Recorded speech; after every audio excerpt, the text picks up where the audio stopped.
Mathieu, on est d'accord? C'est ça. Ouais. La maison passive, c'est une des pistes pour les maisons du futur. Beaucoup de gens se posent encore des questions sur ces maisons passives. Pour y répondre, nous sommes avec Céline Bedeau, chef de projet au sein de Wood Construction, une entreprise, il faut le préciser, troyenne. Oui. Et vous êtes spécialiste de la maison passive en ossature bois. Oui, tout à fait. Tout à fait. Nous sommes créés depuis 2005 et au tout départ, on construisait des maisons à ossature bois avec une bonne isolation parce qu'on a toujours été avec cette idée de l'écologie. Donc on travaille avec des matériaux sains, c'est-à-dire des isolants naturels.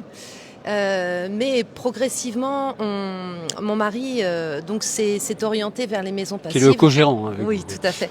Il s'est orienté vers les maisons passives parce que ce sont des maisons finalement qui sont hyper rigoureuses dans leur construction, mais qui permettent également d'avoir énormément de confort pour les occupants. Et c'est ça en fait qui est important, puisqu'une maison passive, c'est une maison dont l'enveloppe est très bien isolée, étanche à l'air, mais qui a également une ventilation double flux de manière à pouvoir apporter cet air sain en continu. Et puis, du coup, comme cette enveloppe est performante, elle nous permet de nous passer de chauffage conventionnel, mais aussi de climatisation. Alors, c'est vrai que c'est très... C'est très efficace, c'est vérifié. Ah oui, il y a un label, il y a des normes, comment ça se passe? Tout à fait. Alors, plusieurs choses. Il y a un label, effectivement. On travaille avec le Passif Hausse Institut, mais également avec la Fédération française de la construction passive qui se trouve en Alsace. Mais nous avons également une antenne ici, à Troyes. Donc c'est vraiment quelque chose de fiable. Alors, autre élément de réponse, on a vraiment un retour d'expérience sur ces maisons passives et sur le fait que ça fonctionne en fait, depuis plus de 30 ans maintenant. Donc c'est pas quelque chose de nouveau.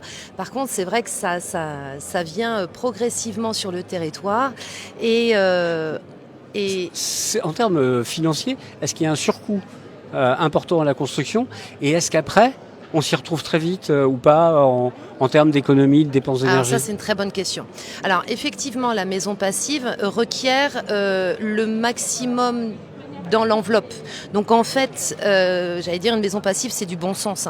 On va faire en sorte que la maison soit efficace thermiquement, donc dans son bâti, dans les menuiseries, dans la ventilation. Donc effectivement, ça a un surcoût au départ, mais par contre, c'est rentabilisé en 10, 15 ans, c'est-à-dire même pas le temps d'un remboursement de prêt, vous êtes déjà rentable. Alors rentable pour plusieurs choses, parce que du coup, vous n'avez pas de chauffage conventionnel, vous n'avez pas de consommation énergétique, mais pas du tout.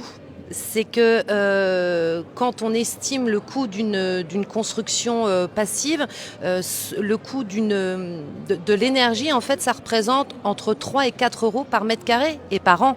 D'accord. Y compris l'abonnement EDF. C'est-à-dire que pour vous chauffer, pour vous nourrir, pour vous laver, vous consommez environ 3 à 4 euros du mètre carré. Alors il y a une autre question que les gens se posent beaucoup. Oui. Est-ce que ça marche dans une région comme le Grand Est ou l'Aube, qui ne sont pas réputées pour leur température caniculaire toute l'année? Alors justement, ça marche très très bien parce que chez nous, il fait quand même moche 9 mois sur 12. Et donc, la plupart des gens se disent comment ça peut être possible d'avoir 22 degrés toute l'année dans la maison. Quand on a les saisons intermédiaires, très clairement, on vit comme tout le monde, on ouvre les fenêtres, enfin voilà, vous faites rentrer la douceur du printemps ou de l'automne dans votre maison. En hiver, c'est du bon sens, on va laisser fermer les fenêtres. Par contre, quand il y a du soleil, forcément, votre menuiserie, comme elle est très très grande, c'est votre chauffage. Et en été, on va utiliser le système des brise-soleil orientables de manière à empêcher que le vitrage ne chauffe. Et en fait, vous voyez, c'est vraiment du bon sens. Et une fois qu'on a compris cette réflexion de la maison passive, on se dit que oui, finalement, c'est une maison qui vit sans nous. On n'a pas besoin d'être là constamment, se dire mince, j'ai oublié le chauffage, mince, j'ai oublié de fermer. Là. Elle vit vraiment sans nous, grâce à la domotique notamment. Alors si vous voulez en savoir plus sur ces maisons passives en bois et sur les différents programmes que Wood Construction lance prochainement dans la région, n'hésitez pas à venir au salon régional de l'immobilier de Troyes. Ça se passe à l'espace Argence jusque dimanche soir. Merci.